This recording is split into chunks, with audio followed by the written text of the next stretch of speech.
Medina എത്ര സുന്ദരമാണ്. അവിടെ അഹ്ലു സുഫയുണ്ട്, സ്വഹാബത്തിരുന്ന് ഇൽമു പഠിക്കുന്നുണ്ട്. എന്തൊക്കെയാണ് മാണിക്യമുത്ത് പഠിപ്പിച്ചു കൊടുക്കുന്നത്. എത്ര വിജ്ഞാനമാണ്, എത്ര വിപ്ലവകരമായ ദഅവത്താണ് ഇവിടെ നടക്കുന്നത്.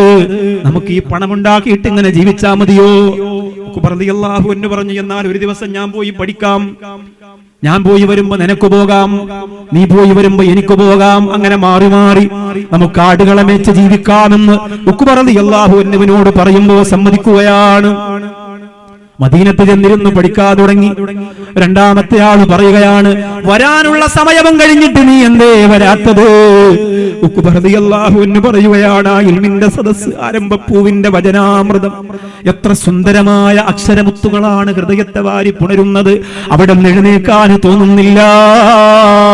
ഉഖ്ബ റളിയല്ലാഹു അൻഹു തന്റെ ബിസിനസ് സാമ്രാജ്യത്തെ മുഴുവനും അവസാനിപ്പിക്കുകയാണ്. ഒരറ്റാട് കൊണ്ട് ഉഖ്ബ റളിയല്ലാഹു അൻഹു ജീവിക്കുകയാണ്. ദുന്യവിയായ മോഹങ്ങൾ അവസാനിക്കുകയാണ്. ആരായി മാറി എന്റെ പ്രിയപ്പെട്ടവരെ? ഉഖ്ബ റളിയല്ലാഹു അൻഹു ആരായി മാറി എന്നറിയുമോ?